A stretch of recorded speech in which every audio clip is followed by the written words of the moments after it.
Imagine, for one fleeting moment, that the world is yours for the taking. That's what Napoleon Bonaparte believed on the morning of June 18, 1815. For one last, glorious day, the Emperor of France thought he could reconquer Europe and bend history to his will once more. This is the story of that day. This is the story of Waterloo. Just 100 days earlier, Europe thought it was finally free of him. Napoleon, the man who had plunged the continent into over a decade of war, was exiled to the tiny island of Elba. The great powers of Europe, Britain, Prussia, Austria, and Russia were busy in Vienna, redrawing the map and trying to create a lasting peace. But they underestimated the legend. They underestimated the loyalty he still commanded. In February 1815, Napoleon slipped away from his island prison. He landed in France with a handful of loyal soldiers and began a march to Paris that became a triumph. The king who had replaced him sent an army to arrest him. But when the soldiers saw their old emperor, they didn't fire. Instead, they wept, they cheered, and they shouted "Vive l'Empereur!" The king fled, and Napoleon entered Paris without a single shot fired. He was back. The eagle had returned to its nest. But the rest of Europe was horrified. To them, Napoleon wasn't a hero, he was the Corsican ogre, a warmonger who threatened the stability of the entire world. They declared him an outlaw, not an enemy sovereign, but a menace to humanity itself. A seventh coalition was formed, a massive alliance with one goal: to stop Napoleon, permanently. They began to assemble armies on France's borders, preparing for the largest military showdown Europe had ever seen. Napoleon knew he was outnumbered. He knew he couldn't fight all of Europe at once. His only hope was to strike first, to be bold, to be the Napoleon of old. His plan was brilliant in its simplicity: divide and conquer. Two allied armies were gathering in modern-day Belgium. An Anglo-Dutch force under the steady and flappable Duke of Wellington, and a fiercely aggressive Prussian army led by the 72-year-old Gebhard von Blücher, a man who hated Napoleon with a burning passion. If Napoleon could hit them hard and fast, before they could unite, he could defeat them one by one. Then, he could turn his attention to the Austrians and Russians lumbering towards him from the east. It was a long shot, a gamble worthy of the greatest gambler in history. He gathered his Grande Army, a force of veterans fiercely loyal to him, and marched north. The campaign began well for the French. Napoleon managed to drive a wedge between the two allied armies at the battles of Ligny and Quatre-Bras. He defeated Blücher's Prussians at Ligny, forcing them to retreat. It was a victory, but not a decisive one. Napoleon made a crucial error: he assumed the Prussians were broken and would retreat east, back towards their homeland.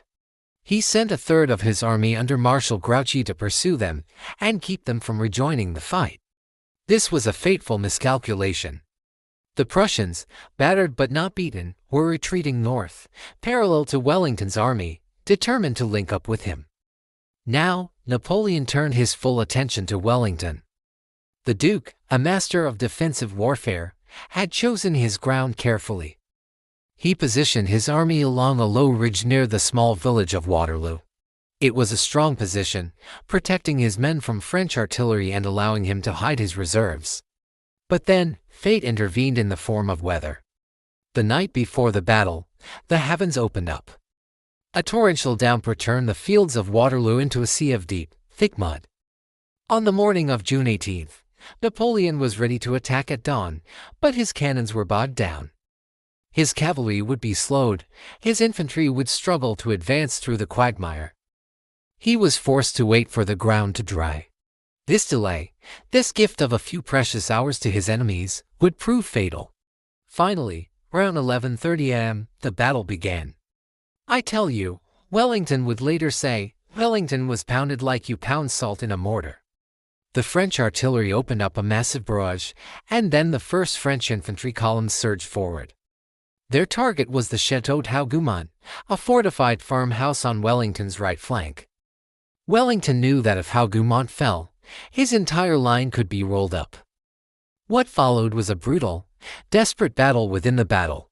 For hours, a small contingent of British and German guards held the farmhouse against overwhelming French assaults, buying precious time.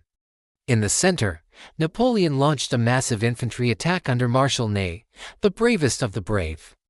Tens of thousands of French soldiers marched in dense columns towards the Allied line. But Wellington was ready. As the French crested the ridge, his infantry, who had been lying down to avoid the cannon fire, suddenly stood up. At point-blank range, they unleashed devastating volleys of musket fire. The French columns faltered, broke, and fled back down the slope. The battle raged all afternoon. Charge and countercharge.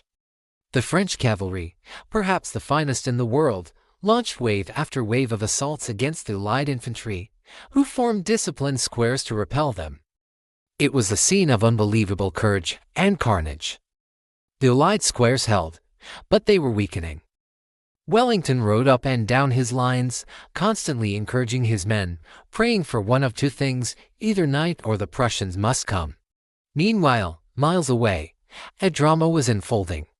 Marshal Grouchy, with his 30,000 men, could hear the thunder of the cannons at Waterloo.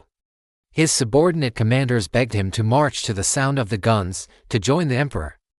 But Grouchy had his orders: pursue the Prussians. He obeyed, doggedly following a phantom Prussian force while the real Prussian army, led by the relentless Blücher, was marching through the mud to save Wellington. Back at Waterloo, Napoleon saw Wellington's center beginning to buckle. He believed this was the moment. He committed his last, best troops, the Imperial Guard. These were the elite of the elite, the undefeated veterans who had followed him across Europe. Their arrival on the battlefield had decided dozens of victories. With cries of Vive l'Empire, the Old Guard began their final advance up the ridge. The fate of Europe hung in the balance. As they neared the crest, Wellington gave the order. 1,500 British foot guards, who had been lying hidden in the tall corn, rose as one. They fired a single, perfect volley that tore through the front ranks of the Imperial Guard. The legends stumbled. For the first time in their history, they hesitated. A second volley shattered their resolve. And then, the unthinkable happened. The Imperial Guard broke and ran. A cry went through the French army: "La Garde recule." The Guard retreats. It was a psychological blow from which they could not recover. At that exact moment, Blücher's 1st Prussian divisions finally arrived on the battlefield, smashing into Napoleon's right flank. The French army, already demoralized by the Guard's failure, was now attacked from two sides. Panic set in. The retreat turned into a rout. The Grande Army dissolved into a terrified mob, fleeing for their lives. Napoleon was caught in the chaos, nearly captured before being hurried from the field by his staff. He watched as his empire, his dreams, and his destiny dissolved into the twilight. He had rolled the dice one last time, and lost everything. The battle was over. The Duke of Wellington and Marshal Blücher met in the fading light, their exhausted armies victorious. The Napoleonic Wars were finally at an end. Napoleon abdicated for a second and final time. This time, there would be no nearby island exile. The British sent him to the most remote place they could find, St. Helena, a lonely, windswept rock in the middle of the South Atlantic. There, he would spend the last 6 years of his life, a prisoner of the ocean, dictating his memoirs and cementing his own legend. The Battle of Waterloo didn't just end a war, it created the modern world. It ushered in the so-called concert of Europe, a century of relative peace maintained by the great powers, a balance that would last until the outbreak of World War I in 1914. It confirmed Britain's status as the world's dominant naval and imperial power for the next 100 years. The story of Waterloo is a powerful reminder. It shows that even the greatest genius, the most indomitable will, can be brought down by circumstance, by a muddy field, a delayed order, or the stubborn resilience of ordinary soldiers. Napoleon's ambition gave him one last, spectacular battle, one final chance at glory. But in the end, no single person, no matter how great, can stand against the relentless march of time and fate. Thank you so much for watching.